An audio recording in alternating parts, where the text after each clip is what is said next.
In this lecture, we will study the menstruation cycle in the female. What is the menstruation cycle?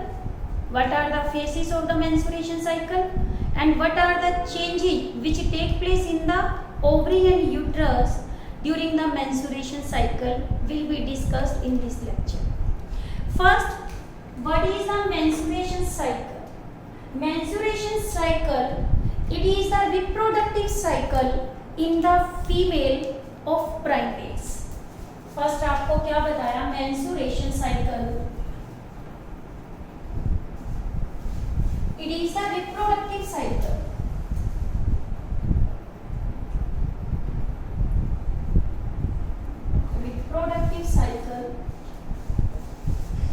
in the female of primates. Primates में कौन कौन आते हैं? Monkey, man, human मान लें, human में आएंगे तो इसमें क्या आ जाएगी? फीमेल आ जाएगी। फिर एप्स, ये तीनों किस पे आते हैं? प्राइमेट्स में। तो ये कैरेक्टरिस्टिक्स किसकी है? प्राइमेट्स की है। अब देखो मेंस्ट्रुएशन साइकिल क्या है और मेंस्ट्रुएशन क्या है और ये कब स्टार्ट होता है। देखो मेंस्ट्रुएशन जो वर्ड आया वो एक ग्रीक वर्ड से आया जिसे बोलते हैं मेंसम। मेंसम का मतलब क्या होता है? मंथ, यानी ये साइकिल एक मंथ में रिपीट होता है। अब देखो जो ये क्या था? रिप्रोडक्टिव साइकिल है, यानी इस टाइम में फीमेल के अंदर क्या होती है? रिप्रोडक्शन होती है। और इसके केस में इसके मिडिल में इसमें एक एग की क्या होती है? फॉर्मेशन होती है। यानी कि जो मेंस्ट्रुएशन साइकिल है, first reproductive phase, second it prepares the female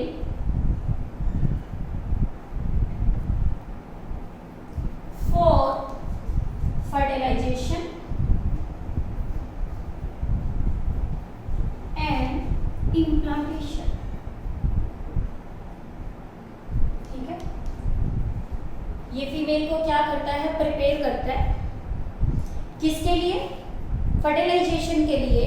और इम्प्लांटेशन, इम्प्लांटेशन है तो आपको पता है बाद में क्या है? प्रेगनेंसी। और साइकिल कितने टाइम में रिपीट हो रहा है? मंथ में ये क्या हो रहा है? रिपीट हो रहा है। In this ovum is released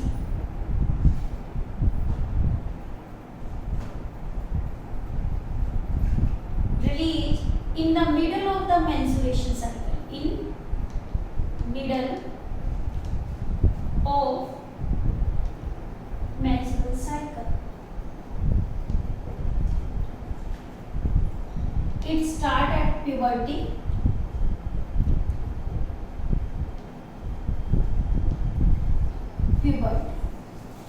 और ये प्यूबर्टी पे तो वो एज कितनी है? पहले तो 12 टू कितनी होती थी? 15 ईयर तक होती थी। इसमें यानी साइकिल जब स्टार्ट होता है वो प्यूबर्टी पे हो रहा है 12 to 13, but now the age is 10 to 12 year. Average duration कितनी है? एवरेज ड्यूरेशन इज 28 डेज या 28 या 29 डेज। बट हम कितना लेते हैं? मैक्सिमम स्टैंडर्ड जो लेते हैं वो कितनी ड्यूरेशन लेते हैं? 28 डेज लेते हैं। ठीक है, अब देखो 28 डेज है average duration, but very widely in female. Female में इसकी ड्यूरेशन वो चेंज हो सकती है, may be small, may be short, और क्या है? लो, मे बी शॉर्ट या लो। यदि इसकी ड्यूरेशन को हम करें कि क्या है? ये कम हो सकता है, तो कितने दिनों तक ये कम हो सकता है? शॉर्ट हो 28 डेज तक, और ये लॉन्ग हो जाता है तो कितना तक हो सकता है? 45 डेज। ठीक है, तो ये कुछ केसेस में वोमेन में इसमें क्या रहती है? प्रॉब्लम। बट एवरेज हम स्टैंडर्ड लेके चले तो इसकी ड्यूरेशन कितनी होती है? 28 डेज। अब देखो यानी बिफोर प्यूबर्टी तो एब्सेंट है, आफ्टर जो प्यूबर्टी पे स्टार्ट है, और जब फीमेल में प्रेगनेंसी हो जाए तो ये क्या हो जाता है, अरेस्ट हो जाता है, टेम्परेरी सस्पेंडेड हो जाता है, और ये क्या है मिड एज में जाने के बाद इसमें क्या हो जाती है, रुक जाता है। यानी कि इसकी कंडीशन को हम स्टडी करें तो एक तो क्या है बिफोर प्यूबर्टी, एक इसको किस स्टेज के ऊपर करें, प्यूबर्टी पे, ठीक है। एक हम यहाँ पे करें तो वो कौन सी एज है, मिड एज, और एक यहाँ पे कौन सी है, ओल्ड एज। 4 कंडीशन हो गई हमारे पास। यदि हम बिफोर प्यूबर्टी करें, गर्ल्स के अंदर मेंस्ट्रुएशन साइकिल कैसा होता है, एब्सेंट। प्यूबर्टी पे ये जस्ट स्टार्ट होता है यहाँ पे स्टार्ट ऑफ मेंस्ट्रुएशन साइकिल, तो इसे हम एक टर्म देते हैं मिनार्की। क्या देते हैं इसको हम, मिनार्की, ठीक है। कि मिनार्की क्या कंडीशन है, पहले तो ये 2 वर्ड से बना, मैन प्लस आर्की, ठीक है। जो मैन का मतलब क्या होता है, मंथ, आर्की का मतलब क्या होता है, बिगनिंग, यानी beginning of A menstruation cycle, इसे हम क्या बोलते हैं, starting, that is called menarche. This question is also important. Mid age है तो यानी कि आफ्टर मैरिज के में ये क्या हो जाता है, थोड़े टाइम के लिए टेम्परेरी क्या हो जाता है, एब्सेंट। मिड एज में बात करें, टेम्परेरी ये क्या हो जाता है, एब्सेंट, या इसे हम क्या बोलते हैं, सस्पेंड, ठीक है। और ये सस्पेंड और टेम्परेरी एब्सेंट होता है, ये किस टाइम पे होता है, 2 केसेस के अंदर होता है। ये 2 केसेस हमारे कौन कौन से हैं, या तो ओवर फर्टिलाइज कर जाता है, या मदर के अंदर क्या हो जाती है, प्रेगनेंसी, ड्यूरिंग प्रेगनेंसी,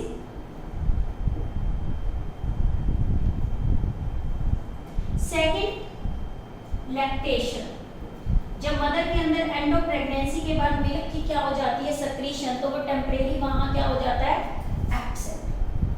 टेम्परेचर नहीं, इसको टेम्परेरी,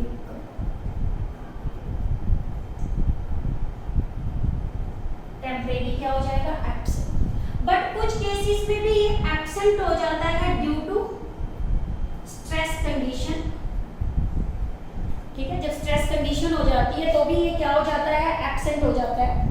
सेकंड क्या हो जाती है, जैसे गर्ल्स की हेल्थ पुअर है, पुअर हेल्थ कंडीशन है, तो भी मेंस्ट्रुएशन साइकिल क्या हो जाता है, एब्सेंट। बट ओल्ड एज में अराउंड हम एज कितनी लेके चलते हैं, 50 इयर्स, उस केस में यहाँ आके ये क्या हो जाता है, परमानेंट स्टॉपेज, परमानेंट क्या हो जाता है, ये स्टॉप हो जाता है। और परमानेंट जब ये स्टॉप हो जाता है तो उसे हम क्या बोलते हैं, मेनोपॉज। इस कंडीशन को हम क्या बोलते हैं, मेनोपॉज, यानी कि परमानेंट स्टॉपेज हो जाना किसका, मेंस्ट्रुएशन साइकिल का, पेज ऑफ मेंस्ट्रुएशन साइकिल। यानी कि ये तो इंडिकेट करता है कौन सा, menarche, starting of reproductive life, starting of reproductive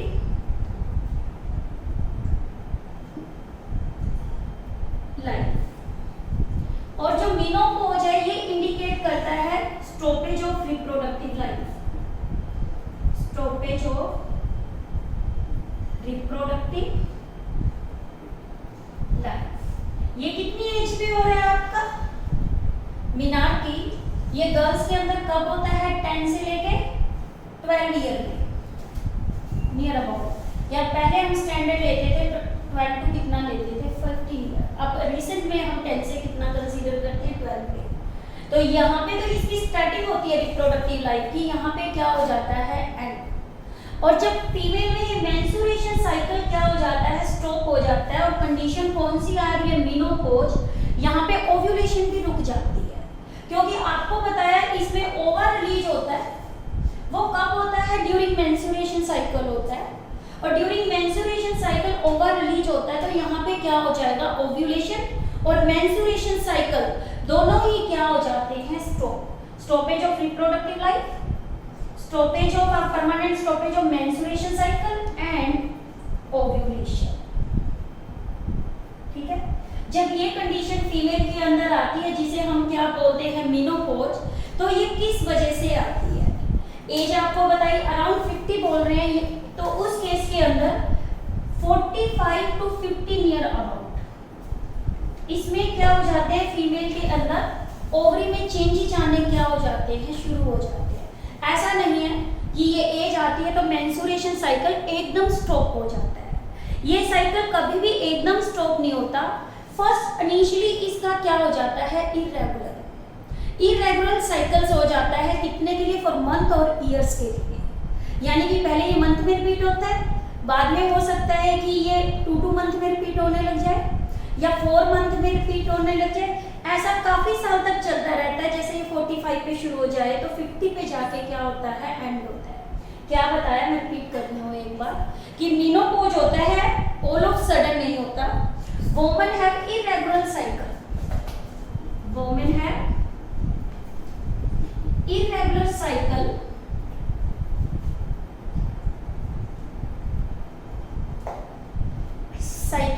for month or year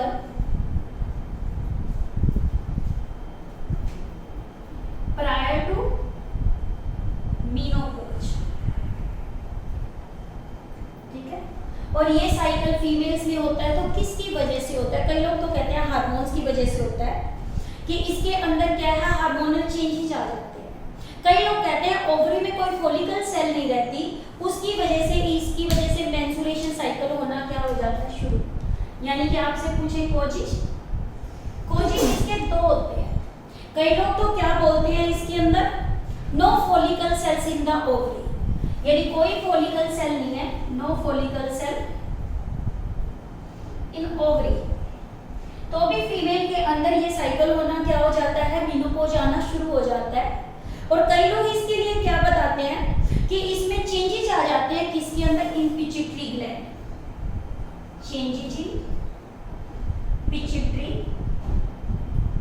gland, और पिट्यूटरी ग्लैंड में चेंज आ जाएगा तो आपको पता है एफएसएच और एलएच हार्मोन, इन दोनों में भी चेंज आना क्या हो जाएगा, शुरू हो जाएगा। ठीक है, एंड पिट्यूटरी किससे रिलेटेड है, हाइपोथैलेमस। अब देखो इसके बहुत सारे फीमेल्स के अंदर क्या आते हैं, साइड इफेक्ट आते हैं। साइड इफेक्ट के अंदर इसमें करें तो टेम्परेरी डिप्रेशन, मेनोपॉज की क्या क्या कंडीशन रहती है फीमेल में, सिम्टम्स,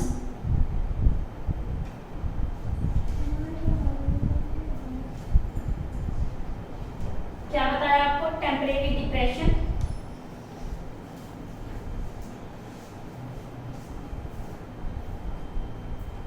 हॉट फ्लशिंग, यानी कि इसमें बॉडी से बहुत ज्यादा क्या है, फेस पे बहुत ज्यादा हीट का रिलीज होगा, इसे हम क्या बोलते हैं, हॉट फ्लशिंग बोलते हैं। इसके अलावा other physiological and psychological changes आने क्या हो जाते हैं, शुरू, physiological and psychological changes in menopause. ये हमारी जनरल इंट्रोडक्शन थी किसकी, मेंस्ट्रुएशन साइकिल की।